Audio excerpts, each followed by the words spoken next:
Mendefinisi secara operasi bermaksud kemahiran memberikan definisi tentang sesuatu konsep dengan menyatakan perkara yang dapat dilakukan dan diperhatikan dalam suatu penyiasatan. Jom kita mendefinisi secara operasi secara inquiry. Dalam situasi satu, rajah ini menunjukkan suatu penyiasatan. Apa yang dapat kita perhatikan? Bikar A mengandungi air yang dipanaskan. Bikar B mengandungi air yang diletakkan ais. Kedua-duanya disukat suhu menggunakan termometer. Soalan pertama, apakah fungsi termometer dalam penyiasatan ini? Jawapannya, untuk menyukat suhu air. Untuk menyukat suhu air di dalam bikar A dan di dalam bikar B. Nyatakan definisi secara operasi bagi suhu. Untuk menjawab soalan ini, kita perlu membuat hubung kait antara apa yang dilakukan dengan apa yang diperhatikan dalam penyiasatan ini. So, jawapannya, definisi secara operasi suhu ialah penunjuk darjah kepanasan sesuatu benda. Situasi kedua, rajah ini menunjukkan pengelasan objek mengikut cirinya. Nyatakan definisi secara operasi penebat elektrik. Maksudnya, apa maksud penebat elektrik? Penebat elektrik yang dapat kita lihat daripada rajah, baju, pensel, beg plastik. Ketiga-tiganya ialah bahan yang tidak membenarkan arus elektrik mengalir melaluinya. Yang kedua, nyatakan definisi secara operasi konduktor elektrik. Jarum besi, paku besi adalah bahan yang membenarkan arus elektrik mengalir melaluinya. Untuk situasi ketiga, rajah ini menunjukkan keputusan penyiasatan untuk mengenal pasti sifat kimia bahan X dengan menggunakan kertas litmus. Bahan neutral, apa yang kita dapat perhatikan apabila diuji dengan kertas litmus biru, tiada perubahan. Diuji dengan kertas litmus merah, tiada perubahan. Di sini kita boleh mendefinisi secara operasi bahan neutral ialah bahan yang tidak mengubah warna kertas litmus biru dan warna kertas litmus merah.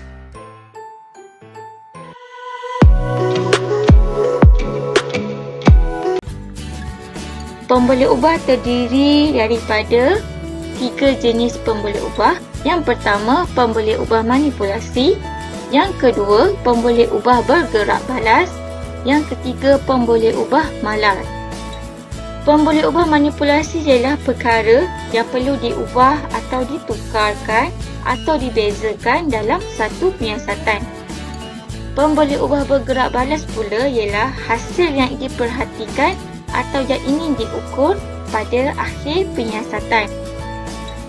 Pemboleh ubah malar ialah perkara yang perlu disamakan dalam penyiasatan supaya tidak mengganggu penyiasatan tersebut. Jom belajar bersama cikgu cara menulis pemboleh ubah dengan betul. Untuk menulis pemboleh ubah, perlukan parameter untuk mengukuhkan maksud objek tersebut. Parameter ialah ciri-ciri objek. Contoh, bagi isi air, parameter yang boleh diletakkan isi padu air, masa ais melebur, panjang kain, jenis permukaan, tempoh air mendidih, jarak sumber cahaya, saiz kotak. Ini adalah contoh-contoh parameter bagi objek. Jom mengawal pemboleh ubah secara inquiry bersama cikgu. Untuk situasi yang pertama, kita mengenal pasti pemboleh ubah.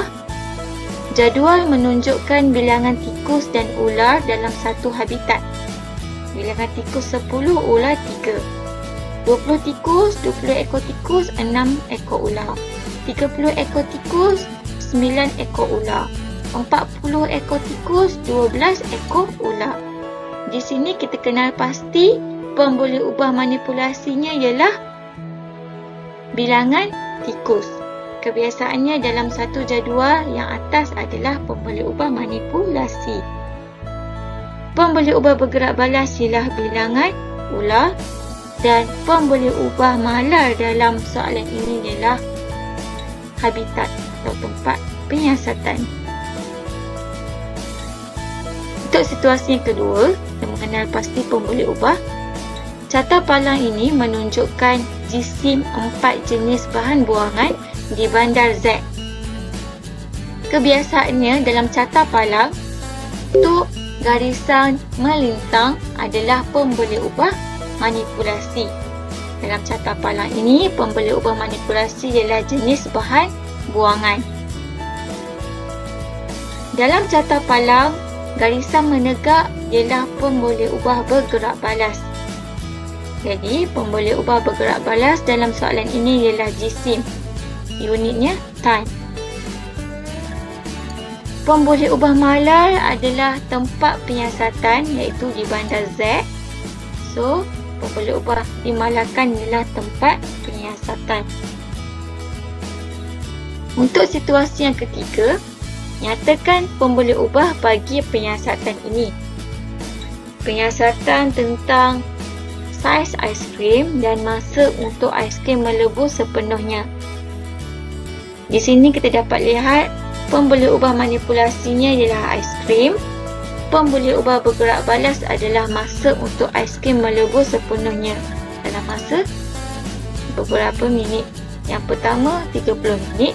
Aiskrim yang kedua saiz yang lebih besar adalah 60 minit. Jawapannya, pemboleh ubah manipulasi adalah saiz aiskrim. Walaupun dalam jadual hanya ada perkataan aiskrim, kita perlu letakkan parameternya. Di sini parameternya adalah saiz. So, saiz aiskrim. Pemboleh ubah bergerak balas ialah masa untuk aiskrim melebuh sepenuhnya. Unitnya minit. Dan pemboleh ubah yang boleh dimalarkan dalam penyiasatan ini adalah jenis aiskrim.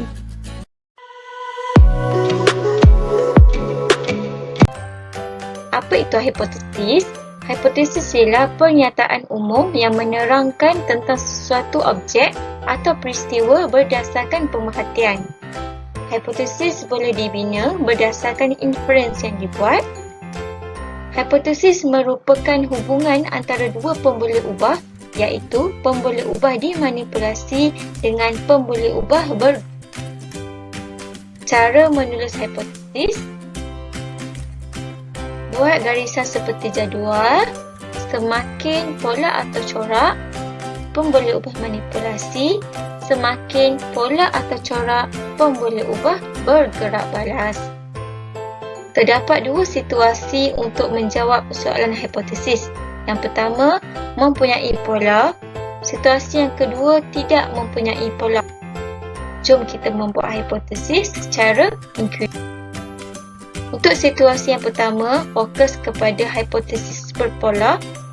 Soalannya, jadual menunjukkan bilangan tikus dan ular dalam satu habitat. Pemboleh ubah manipulasi di sini ialah bilangan tikus. Pemboleh ubah bergerak balas adalah bilangan ular. Hipotesis ni ialah semakin bertambah bilangan tikus, semakin bertambah bilangan ular. Semakin pola atau corak pemboleh ubah manipulasi, semakin pola atau corak pemboleh ubah bergerak balas. Ini untuk situasi yang pertama. Situasi yang kedua, hipotesis yang tiada pola. Jadual menunjukkan keputusan penyiasatan 3 bahan menggunakan kertas litmus. Bahan A, ujian kertas litmus tiada perubahan. Menggunakan kertas litmus merah tiada perubahan. Bahan B, menggunakan kertas litmus biru bertukar menjadi merah. Menggunakan kertas litmus merah tiada perubahan. Bahan C, menggunakan litmus biru tiada perubahan. Menggunakan litmus merah bertukar menjadi biru. Di sini, pemboleh ubah manipulasinya adalah jenis bahan. Pemboleh ubah bergerak balasnya adalah warna kertas litmus. Hipotesisnya, apabila jenis bahan adalah perasid, maka warna kertas litmus biru bertukar kepada merah. Ataupun apabila jenis bahan adalah beralkali, maka warna kertas litmus merah bertukar biru. Ataupun apabila jenis bahan adalah neutral, maka tiada perubahan pada warna kertas litmus. Itu adalah contoh hipotesis.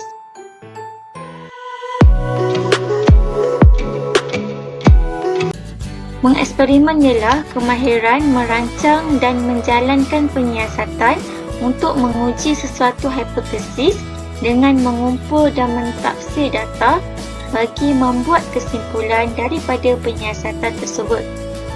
Hari ini, jom bersama cikgu kita lihat langkah untuk membuat eksperimen bilangan adukan mempengaruhi masa untuk gula melarut. Kamu boleh rujuk buku teks sains tahun 4 KSSR semakan untuk eksperimen. Langkah pertama adalah merancang eksperimen, mengenal pasti masalah dan membuat penyataan masalah. Penyataan masalah bagi eksperimen ini adalah adakah bilangan adukan mempengaruhi masa untuk gula melarut dengan sempurna? Langkah kedua, masih dalam merancang eksperimen, kita perlu membuat hipotesis. Semakin bertambah bilangan adukan, semakin berkurang masa yang diambil untuk gula melarut sempurna. Hipotesis ini akan diuji dalam eksperimen. Langkah ketiga, perlu mengawal pemboleh ubah. Perlu kenal pasti apa pemboleh ubah yang diaplikasi dalam eksperimen ini. Yang pertama, pemboleh ubah manipulasi bilangan adukan.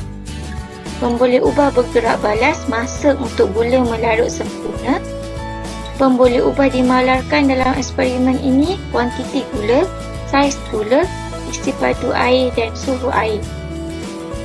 Langkah keempat adalah merancang eksperimen.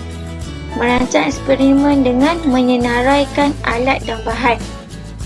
Alat dan bahan yang terlibat dalam eksperimen ini adalah 3 bikar, 3 sudu gula, 300 ml air suam, jam randik dan rod kaca.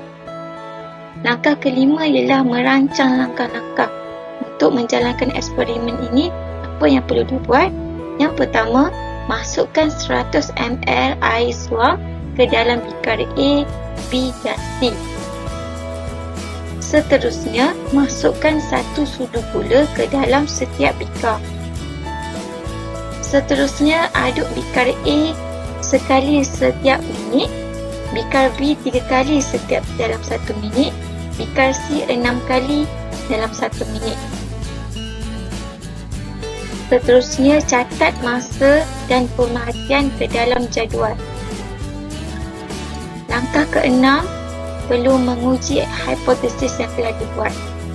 Menguji hipotesis dengan menjalankan penyiasatan mengikut langkah-langkah yang telah dirancang. So, hipotesis semakin bertambah bilangan adukan, semakin berkurang masa yang diambil untuk gula melarut sempurna, boleh diterima. Langkah ketujuh ialah mengumpul dan mentafsir data. Daripada data, dapat kita tafsirkan masa untuk gula melarut sempurna bagi bikar A paling lama berbanding dengan bikar yang lain. Hal ini kerana bikar A diaduk hanya sekali dalam 1 minit.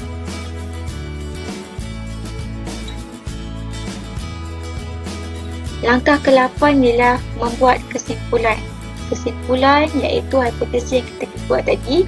Semakin bertambah bilangan adukan, semakin berkurang masa yang diambil untuk gula melarut sempurna.